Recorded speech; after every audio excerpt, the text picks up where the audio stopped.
Travesty with my good friend, colleague, trivia supremo, Bettina Masschaele.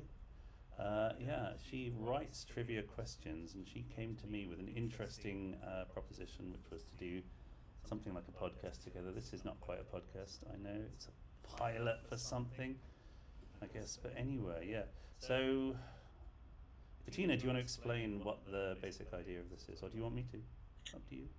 All right, so the idea is that me and Matthew basically were born in the same city, New York City, different years, but then you cross the pond over to Europe, and I grew up in America, and we had discussed that there might be a gap in maybe your knowledge of what life was like growing up in the 70s, 80s, and 90s in America. So I'm here to kind of fill in that gap. And hopefully, as this develops, we can bring in more people who can kind of shed light on either, I don't know, any type of topic that would have been familiar to someone either in the United States or in the United Kingdom. Yeah. During that. So hopefully that makes sense. It does. And it should be a lot of fun. It's sort of topical now because I've been since about a year ago. I've been someone who's been on Jeopardy, and everyone's like, "Ooh, you must be quite good at trivia." Actually, whereas previously they said you're an idiot, you're a mediocre trivia player at best. Then I went on Jeopardy and won a few grand, and they were all like, "Ooh, you're really good at trivia." But the problem is that I went on Jeopardy and I was quite good at the academic end of trivia. Like I could knock over questions about Rabelais. But I was doing quite poorly at questions about, say, the New York Yankees. So there's an awful lot of stuff going on that I'm not very good at as a trivia player because I spent a long time in Great Britain. So there's, I do better than many Americans at British trivia, even though I'm getting worse at that the more time I spend in America. But yeah, we want to find out whether there are gaps in my knowledge of American trivia. So. Got no idea. So I'm sorry, I didn't mean to talk over you. So my background too is my quiz writing is mostly pop quiz or quiz questions, really kind of lowbrow or not high academic that you are so good at answering. So I think this will be a challenge for you, as something that you would know would be an absolute mystery to me. And I will say this, I met you at a trivia convention, but I had no idea that you were on Jeopardy. Nor did I know you won Jeopardy because I don't follow anything.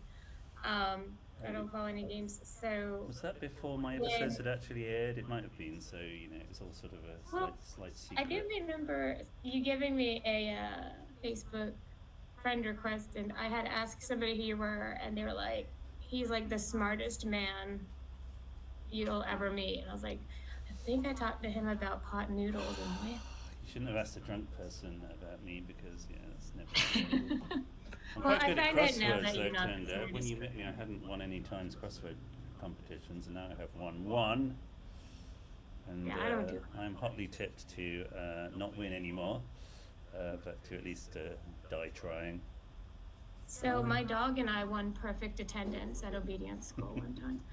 That's about there you go. As much brag as I can give you. I've won a couple. They had to actually just give us an award because we were terrible, but it's okay. But I think I ground you because you're really, really intelligent. Well, we're going to find out, aren't we? We're going to be more lowbrow. And in a future episode, I can teach you about crosswords or Doctor Who or something awful that you'll go, this is terrible. I don't want to know. So I did compile, just because I thought it might be fun, a list of just very basic questions for you, things that an American teen, and I'll give you my age, I'm in my 40s, somebody growing up when I was a teenager would know. Okay. So I could see if, or not even a teenager, a child would know, so I could see if you know this. Yeah. There's a lot of mysterious stuff about America in the 80s and 90s that has completely passed me by, I would expect. But let's find out, because I don't know. I mean, I might know it all. And I know this for a fact, that you're really good at quotes, because you can quote things you'll come up with a Shakespearean quote or some type of Latin quote or something that you read out of a classic. Yeah, I'll just make it So up these if are I have quotes. I just need you to complete the quotes. to. Okay, let's All try. right. And these were very popular growing up. I mean, everybody knew them. So the first one would be like, okay, so answer, just complete the quote. Okay. Take a bite out of. Take a bite out of. Oh, I don't know. Take a bite out of And- life. I assume this is some kind of food. I will give you the person who quoted it. It was McGruff, the crime-fighting dog. He basically was a bloodhound in a. No, I don't know anything rain- about McGruff. I know another- about Danger Mouse. Take a bite out of crime. Yes, that Okay. is correct. You see, already, Yeah. I couldn't really pin that. Take a bite out of. I assumed it would be like, "Where's the beef?" which I did get wrong. In an OQL USA game last the other week, every other person had a fist. It was like, what was Wendy's famous slogan? Oh, that was a very popular slogan. That was a Yeah. commercial with the old lady, and the beef patty was like this. And I was thinking, I didn't know that. I had heard that before, but it said something about. Yeah. And this slogan compared the beef quantities of sorry, it cast aspersions on other burgers compared to Wendy's, and I couldn't make "Where's the beef" mean that, but of course it does. Is there like a famous fast food burger place in England or in Yeah. United Kingdoms? I guess Yes. Wales. McDonald's, Burger King. We don't have any of our own. I mean, besides, okay. I figured McDonald's, The but closest in that, we like- might have would be Harry Ramsden's fish and chips, which I feel there like burgers? is a fish and chip chain in the UK. That'd be a good slogan for it, because you go, "Where's the beef?" and you're like, "We don't serve beef," you know, and then go into this whole thing on. So battered saveloys, yeah, fish and chip Yeah. shop. I often wonder if an American walked into a fish and chip shop, whether they would just be, just astonished at all the delicacies there: the scallop, the battered saveloy, the mushy peas, I don't know. The description of British food is not mouth-watering as you described it. So is McGruff, the crime-fighting dog, someone that people should catch up So, on? Because I Danger Mouse. want to say this is a fact, but you do have to prove it. You have to look it up. But I think the guy who dressed up, because it was a costume, right? I think he actually got arrested for doing drugs. Oh. So. So wait a minute, McGruff is not like a children's cartoon, not like Danger Mouse at It all. is. It was a cartoon. It Yeah. became a comic book. People had bumper stickers when I was in school. Like, you had coloring pages. You had commercial adverts. I mean, everything. I mean, McGruff, the crime-fighting dog. If you talk to anybody who's, like I said, mid-40s growing up in America, they'll know McGruff. We had the Green Cross Code man who helped us to cross the road and used to say, "Stop, look, and listen." He was a superhero. Yeah. You probably I don't had think we something ever like had a that. crossing that. We should have. We both had nicotine, right? Nicotine, Superman's enemy, who wanted to get all kids to smoke. Or was that just in Britain? I don't know. I assume that was I've never American. heard of that. I assume that was Never. American because it had Superman in it, but we could just have been using Superman for our own nefarious purposes in England. I don't know. We did have this guy. Have you heard of Woodsy Owl? Woodsy Owl. Is he a friend know, I of? Is think he a we'll friend get of the- Smokey the Bear? Oh, good. You know what? That might be something on here. But I think you'll get this because it's catchy. But give a hoot, don't. Give a hoot, don't. I want to say shoot. It doesn't seem right. Give a hoot, don't. That's important for kids growing up, not Yeah, to shoot give a though. hoot, don't I shoot. would actually. You know what? I would think nowadays if we brought back Woodsy the Owl, it should be give a hoot, don't shoot, and maybe have that him should like be do on an the front anti-fentanyl. of every American school, just as the gunman walks in. He should go, "Oh, hang on. Woodsy Owl would disapprove of this action. I'm going You to turn could do right it. around." Go You get could some adopt him counseling. for like anti-drug and anti-gun violence, and they would both work because you don't want your kids to shoot up fentanyl, Yeah, when you oh, don't that want kind them of to shoot yeah. people with guns. Shooting. But no, so think back in the day in the back in the 1980s when I guess that wasn't as big a concern. But maybe it Don't- was. Don't drop litter. Don't. Yeah, Don't give a stop. hoot, don't. You're so Don't- close. Don't litter. In line. Don't Don't trash. don't drop- pollute. Don't pollute. Oh yeah. Oh yeah. This is meant to be like crossword kind of a It was. crossword safe, so I should be able to find a way to. But then loot doesn't really rhyme with pollute, does How it? do you Maybe give it a does. hoot? You give Like, a do you hoot. woohoo? Like, does that mean it's like? I think it means that you. I don't know why that should be. Okay. It's like I There's a don't. gray bumper sticker, and it's a bunch of Canadian geese, and it says, "Horn if you're honky," and I Yeah, would I've like that. seen that one. Yeah, Or honk if you're horny. that's Or reasonable. wait, no, honk. It's a reasonable pun. Give a hoot, don't All right. pollute. So here's the next one, and I know you know this, but only you can prevent Forest blank. fires. Yes, and that's Smokey the Bear. You know that Smokey the Bear came from Bambi, the Disney? No way. Really? Yeah, There's gotta no, look that up too. there's no bear. It doesn't Um, wear trousers or whatever, isn't he? He wears a hat. Do you have The animals bears in in Bam- England? Do you have bears in England? No. Do you have wolves? They That's might. the one in that John Landis film. They might have reintroduced wolves in Scotland for a little while, but yeah, no, I think Why? they're all gone. They brought back some wild boars to a forest in Kent, so we've got wild boars again, but not very many. Is that just for recreation or like do people just kill them? I don't know. That's sad. I don't want to live in England. Yeah, we got better badgers than you. We got what? We got better badgers. Your badgers look really like rough and unpleasant, and our badgers are elegant, well coiffed gentlemen. Like robins as well. The British robins are way better than American robins. They just are. Are they still red? Do they have red Yeah, breasts if they're yeah, male? proper red, not just a sort of dingy orange like American What robins. color are your squirrels? Since you're on an island, what color are your squirrels? Grey. So there used to Really? be, there used to be some red ones, and there still are probably in Scotland again. But the grey ones basically beat them all up and drove them out, which is pretty much the English way, really. I mean, it's what we do. A new wave of squirrels comes in, just beats up all the old squirrels, makes them go and live in Wales or Scotland, you know. It'd make it more exciting if you. Oh well, it would actually be kind of like scary if you had black squirrels because it might be like a environmental adaptation to smog or something. Black squirrels. I think there are black squirrels, or am I just imagining that? I might have made that up. I feel like there You're might be holding your black pen like a squirrels. pipe. I'm holding my pen ready to do a crossword just in case one. If you're So- tuned in to this on Twitch or whatever because you wanted to see me solve a crossword, I'm sorry, I do have lots of crosswords to stream and I will do it. But we're doing something else for a little while. We're experimenting. I can't help you with your crosswords. You took an hour of my life away from me and figured out the puzzle. Yeah, all you on your own. helped me do the The last saver 10 weeks. listener. Oh, it was brilliant. What a crossword that was. You are none the wiser. But don't talk So- about it. It's still a prize crossword. We can't give away. I already just erased it from my brain. Okay, good. I'm so upset by that hour that I think There's a new I think listener. I'm gonna call you There's one a- day, there's a talk new to you about listener problems. tomorrow, and I will. If I get stuck, I'm gonna be calling you. So, this is like a fun thing I was gonna ask you. So I'm gonna tell you now. We're gonna go to things that you would find in the supermarket.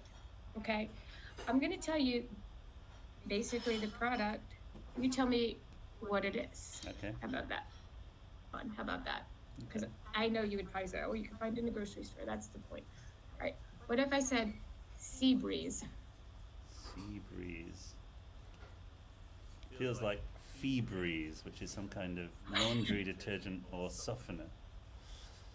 Probably isn't, right? It's no, it's for acne. It's Oh. like the astringent pads that you would put on your face. Did you have like Stridex? Did you have Stridex pads? No. Did you guys? You never had to deal with acne. You had a beard Everyone when in you were England, younger. everyone in England has perfect skin to compensate Really? for their bad teeth. Yeah. I don't know. You know. Your skin is flawless to take Like, away oh, from but the. it's just the way. I mean, Americans obviously have to make themselves look perfect. They fix their teeth. They dab on the sea breeze, whatever the heck that is. And English people, they just like Oh, the more. You never had the pleasure of putting astringent on a pad and wiping it across your face and seeing how much dirt you took off your face? Yeah, there was something for like pores and. Yeah. And then you no. look at your pad and you're like, oh my god, It this is wasn't called nasty. sea breeze. I can't remember what it was called. There clearly was There's all something. kinds of sea breeze was one of the things in the 80s. You knew you sea breeze. That's a little tough. How about gravy train? Gravy train. I don't know. I would assume that's something like granules, like Bisto or Oxo for making gravy. I don't know. Or else it's a program like Soul Train, but for It's a goths, great. gravy train. Yeah, Elvira, It's a mistress dog of the dog. food. It's a Gravy dog food train is for a me. dog food. Oh, I've been eating it. Yeah. I've been eating it When for you get your gravy, years. I've been eating that for years. Oh no. I want to say, and I could be wrong about, again, I should really look into before I spout these facts. I think people used to eat it. Like, I think that it was good enough for people to eat too. At some time I feel like there might have been a commercial out there that says, oh, it's so good that even you could eat it. Or That might this be is good. for the, Yeah, I really like that actually. You would want to give your dog something that was good enough for people to eat. The British government got into trouble recently. Was it the Brits or was it the American? I can't remember. Someone got into trouble because Kellogg's basically said, "Oh yeah, if you're feeling the pinch in today's hard economic times, why not have cereal for lunch? It's very nutritious and good for you." And it's like, okay. I think we're only one more recession away from Gravy Train coming out saying, "Why not eat dog food? Our dog food is good enough for humans to eat. It's only 14." No, dog food is crazy expensive. I, It's so dumb. You don't, I mean, yeah, you might as well just make your own dog food. I Just can't buy a hot dog and put can't it up. afford No, dog actually food. don't because it's probably bad for the dogs. We brought a turtle back from Missouri, and he doesn't eat dog food, but we keep catching slugs and feeding it to him, and he's very into eating slugs, live slugs. Can you give it It's quite grass? barbaric, really. I feel like a Roman emperor. Yeah, this You poor need to old give a turtle. turtle slugs. I really just thought you could give it grass. He's from Missouri, and obviously he only knows Missourian cuisine. And we brought him to So Oregon, where put we have the some. finest gastropods, and it's a well-known foodie city. So we're giving this turtle a lot of I feel slugs. like I think Oregon he is likes it. eventually going to become part of Canada. It's too crazy Yeah, to be part of Cascadia. America I, anymore. I'm in You know, favor of. like get your own squirrels and be gone. I'm in favor I of don't know. Cascadia. The Pacific Northwest just doing its own thing in flannel shirts. You know, that being said, and I'll go to the next one, but Stefan is my husband, will eat cereal at like any time right before bed. He loves it. He loves a bowl of cereal before. Mm. We almost got, like, I mean, I got scolded on a podcast I was recording because they could hear his spoon hitting the bowl because he was in the other room eating his cereal. I had He's a to tell him to go noisy upstairs. cereal eater. Was it muesli, or is that a stereotype? What is it? Muesli. Muesli. Oh, because he's Swiss. He's Swiss, right? Swiss. Isn't Switzerland the home of muesli? Yeah. Muesli, yeah, porridge. He calls it oatmeal porridge. I think it's because Yeah, he we call it adds porridge. granola. We Brits call it porridge. I'm trying to think. He likes Ovaltine, which is like you've heard of Ovaltine, right? Ovaltine. But it's Ovaltine. It's a cereal. But he likes Honey Bunches of Oats, so he's Americanized in that sense. Okay. He has adopted one. You've managed to make Um, some inroads into his Swissness. so I'll ask you another one or two. How about pudding pops? Pudding pops. That sounds disgusting. Uh, It actually wasn't that Yes. bad. I thinking like that. something on a stick. And Pudding. this will not help. What did you just do? Something on a stick. Oh, sorry. I was enjoying Please. a pudding pop in my mind. Yeah, well, it's no, it's you actually really you're smart. It is on a stick. Okay. It was a kind of like a frozen ice cream. But do you know who the spokesperson was? It's no longer spokesperson right now. The spokesperson for pudding pops. No, you don't. Mr. Pudding. Bill Cosby. Bill Bill Cosby was the Cosby. yeah, he was the pudding pop spokesperson. What was happened? that? Whatever happened to Bill Cosby? I should look that up. He went blind. I know, poor man. No. And I think is he still in jail? I mean, I don't know. Yeah. I don't try and No. talk about Yeah, that's people. a dark chapter in I don't American try to history, talk but it's not as dark as Jimmy Savile, is it? It's almost as dark, but no, it's not as dark You as know Jimmy what? Savile. I think I think I read that Flea from Red Hot Chili Peppers came out about him a long time before all the other allegations came out about him. I think Flea is the one who popped the lid on that whole thing. what, Bill Cosby. Pretty sure. No, Jimmy Savile. Okay. Well, a lot of people Um, kind of knew or kind of had heard all the rumors. Anyway, We don't want to get too dark. I got one last one for this category, but Apple Jacks. Applejacks. Applejacks is a My Little Pony, and it's also, is it a cereal? I don't know. It is a cereal. It's my favorite cereal. I have a story about Apple Jacks. When I got my first apartment, I shared it with like 7 people. I had no money. I had no money. I couldn't even pay my rent, and it was only $100. But one day I was so broke that the only thing I could buy was a large box of Apple Jacks, and so I would stick my hand in the Apple Jacks box and I would eat it. And for some reason, we had a lot of beer but no food.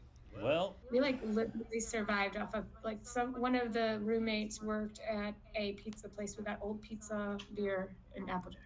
I'm waving at a penguin who has appeared in the chat. There is someone who has turned up and There's a said hello. chat. There's people chat. on it? Most people are not commenting. They're like, I came here for crosswords and what's going on, and that's Oh fine. no! That's fine. I didn't know we were doing that. See, I've disappointed your fans. No, some of them are now. One person is now engaging in a way that makes me think that we haven't completely blown everything. There will be crosswords again for those of you who want crosswords, but we're doing something I else. promise you more So, crosswords, more crosswords. This is When I was at Oxford in the 90s again, my friend Dylan came up with a very good plan, which was that we could live on £5 a week if we just ate something called bean feast, and it was this kind of powder that you added to water, and it turned it into a sort of beanie sludge. And there was no way we could live on £5 a week of bean feast. It was disgusting. And we were all trying to do it, but we all used to sneak out and find people who would give us food, and we'd all like, you know how neighborhood cats, go round to people's doors and they wait at the door looking starving, and I was basically doing that because our plan was to try and live on £5 a week. Anyway, bean feast was the delightful substance. So when you were at Oxford, did you come across more like incredibly brilliant people who would just have absolutely no common sense whatsoever? What? Like they're the kind myself. of people who could give you like the whole theory of something and then fall over, like they're trip over their own shit. I got quite annoyed because I went to see Saltburn. Have you seen Saltburn? And like the first thing that Barry Keoghan's character does, he goes to Oxford and he sits down with someone he's like, I'm a mathematical genius, and it's like completely and socially maladapted, just weirdo comes and sits down to him, and that's like, I've come to Oxford and this is what it's like. I didn't find that at all. There were a couple of above averagely nerdy weird people there, but it's just normal kids. Although one of the people who I met in my early week was someone who thought that Margaret Thatcher was the most attractive woman he'd ever seen, and he had a big poster of Margaret Thatcher over his bed.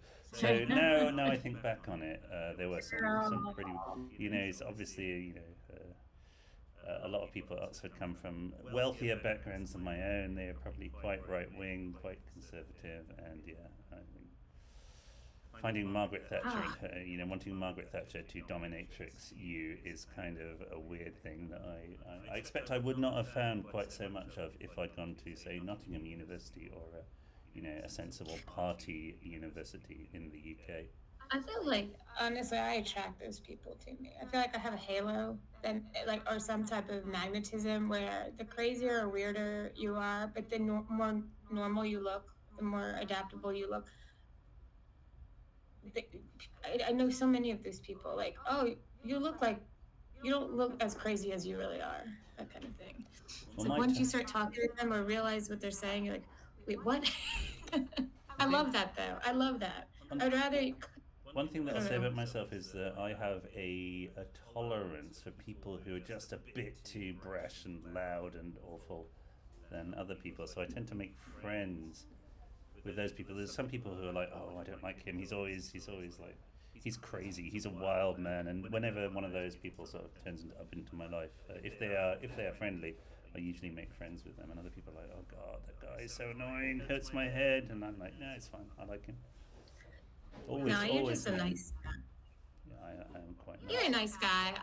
I feel like I can read a room pretty good, and I can kind of go to a person that I like. I get annoyed really quickly by people that either think too much of themselves or are pretentious. I like an odd duck. I like someone who's just You should come just to the being Times themselves Crossword as loud as they Championship. want. Lots of weirdos there. It's great. Love it. We've Do got you about 10 more want to minutes, keep by the going way. or do you Yeah, need to go? got about 10 more minutes. 10 more minutes. 10 more minutes. Okay. I thought this might be fun. Let's Let have a few me more. just one more thing. Let's talk about school. Let's talk about school day, a normal school day. Now these are things that I just want your reflection. They're not like a question-based things, but I just want to know if you've heard of these things or if you had these, or what do you call them? Yeah, Did you take wood shop class? we did Did you make a wood. spice rack? We did woodwork. Yeah, I made a Did you paper make knife. spice I racks? made one paper knife. I made a sort of thing that Oh, was like what? it's like a flat board with two things on it, and I guess you could have put about 6 books on it, but it was completely. It was horrible. It was awful. It was just like Woodwork. like a shelf. It was like a very small, useless shelf with very poorly finished joints. I don't know what it was for. Yeah. Anyway, woodwork was a subject, and it was one of the subjects that I got a C in quite regularly. Wasn't always, in crosswords I get an A, sometimes an A plus. In woodwork I always got a C. Woodwork and PE were not my strong suits. Okay, so did you call PE Yeah, in English? yeah. Oh, really? So if you went to did you ever call it gym class? Did you ever have Well, to we did have a gym. climb a rope? I guess it wasn't in the gym. Don't we call it gym there? Did you ever have to climb a rope? Was that one of the things that you had to do? I don't think I Climb. can climb a rope, which makes me think that I probably didn't have to. I remember being quite bad at executing a forward roll. Couldn't really do that. I didn't know. So we didn't have to do that kind of thing, but we had the rope. And back then it was just like, if you slice up your hands or you burn up your hands with this rope, it's just makes you stronger. I was always in the bottom half of all PE activities, except for one brief moment. It turned out I was quite good at executing the Fosbury flop in the high jump. So at one point, my PE teacher was sort of semi-impressed. He was like, "Well, when you turn around and leap backwards over this I'm pole, not good at anything. you're actually getting quite high." And he was as amazed. I was as amazed as anybody. But yeah, that's the only time. But you were tall when you were in middle school. Well, Were you like the everyone giant that you are now? Everyone else was a year older than me, so I wasn't that tall. I was on the very last day. One of my colleagues, as we sat there thinking we're never going to have to go back to school ever again, he turned to me and said, "Matthew, you're really Marcus." He would have said, because that's what we called each other in English public school. "Marcus, you're actually really tall, aren't you?" And it had taken until the very last day of school for anyone not to think of me as a tiny shrimp. But now I'm 6'4". How the tables have turned. You're only 6'4". Yeah. Huh. Until I put my Looks shoes like on. you're- Yeah. Until I put my platform heels on and my stovepipe hat. You're exactly a foot and an inch taller than me then. My grandmother had two types of pictures with me and my brother. Either ones that showed me in it and his neck, or him in it and my head. My brother is also 6'4". Oh, Chris. I want to waste film, my brother is Chris. How about did you get cartons of milk? Did you pay 15 cents or 25 cents for a carton of milk so you're not dehydrated? There was a thing in Melody Maker which was called "How much is a pint of milk?" and they had to ask musicians whether they knew how much a pint of milk was. And every so often one of them said, "I don't know, £15 or whatever." They would have no idea. And that was the measure for an out-of-touch rock star. Now we had milk which came in bottles on the doorstep with silver foil tops, and blue tits would peck into the milk and eat all the cream, and slugs would sometimes climb up and eat all the cream. Oh, Classic that's British horrible. childhood. I believe that doesn't happen anymore, and now all milk is found in the supermarket in big containers. So, growing up in my elementary school, each class would be handed a crate of cold milk. They're little tiny cartons. And I want to say it was only full fat milk. I think that was it. I don't think there was a skim. I don't think skim was a thing. And then chocolate milk, maybe. I can't remember, but there was definitely milk. And it was, by the time you opened up the paper, you had to open pour. By the time it stunk of like mildew. And I didn't have this, but they did do this thing where they would put missing children on these cartons. Oh, So what they did would be happy and full of I heard about. gaiety in life, and then see, oh, missing abduction. You're like, oh, I the kid think looks my you've age. hit upon some UK politics here because I don't think I did get milk in school, and that's because Margaret Thatcher famously is known as Maggie Thatcher, the milk snatcher, because she did away with free milk for kids in school. So that's probably why I don't really have any strong memories of drinking milk in school. My kids, I teaching some second graders at the moment You get bags of milk. as a bit of a holiday from whatever else I should be doing. And yeah, they do get cartons of milk. Some of them even drink them. Really? You know what? My son does too, now that I think about it. But this was a big crate, and we had to carry it to the lunchroom, and just the idea of bringing a crate of milk that's like thawing out is nasty. Now you can go to cafeteria and there's ice. We have one more, or do we need to go? One more, Do we need? and then let's call it. Okay, so we talked about this in many of our conversations prior to this. We've had many crazy conversations, but let's talk about square dancing. Did you have to learn how to do dancing? Did you have to partner up and do any type of dancing where they put on a record and you swung your partner round and round, or do-si-do, or turkey in a straw, any of that? This literally came up in a trivia game I was in this week or last week, and it was like the answer was square dancing. It was like, what American dancing? It was based off something British, and I can't remember what it was because I didn't really know.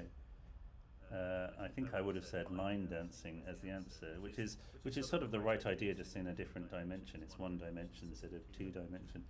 I should have said cube dancing or tesseract dancing, but I didn't. Anyway, fortunately, someone else said square dancing before it got to me, because I might have said something wrong. I'm aware that square dancing is a thing. I don't really know. I mean, people do folky dancing in the UK. We dance. I've seen that on Midsummer Murder Mystery or whatever. Yeah, there's Morris dancing. Morris dancing is very cool. Americans probably God, don't. they have a lot of murder shows in Britain. We do. There's a lot of murder in Britain, so we have to represent what goes on the streets of our And quiet Midsummer Murder. English village. Yeah. Like Well, some people read Miss Marple and they're like, this is terrible. Hundreds of and that's a really quiet village with a low body count by English standards.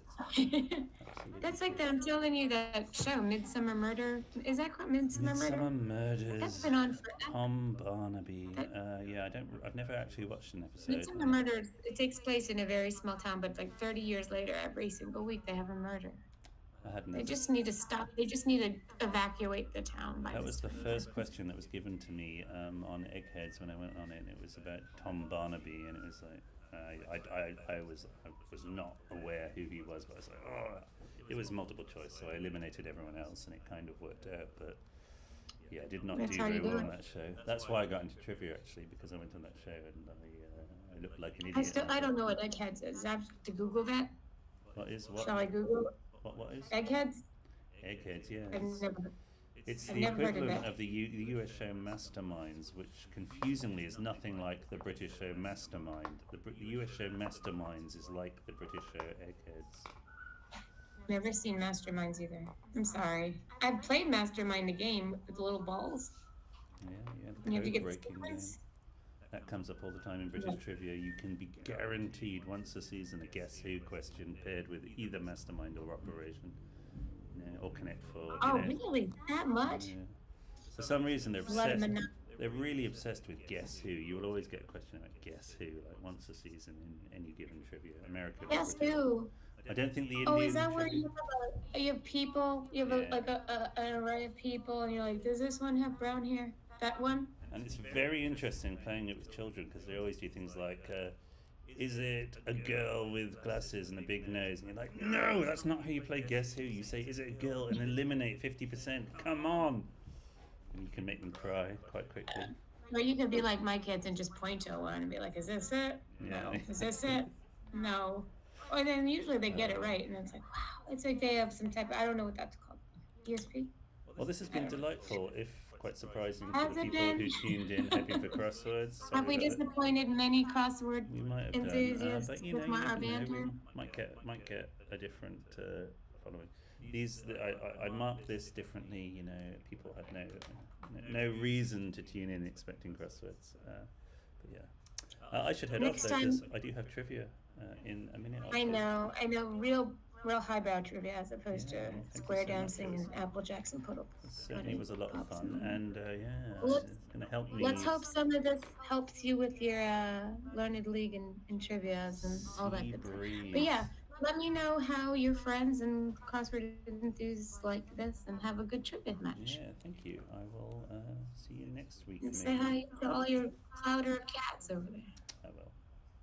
Bye. Have a good night.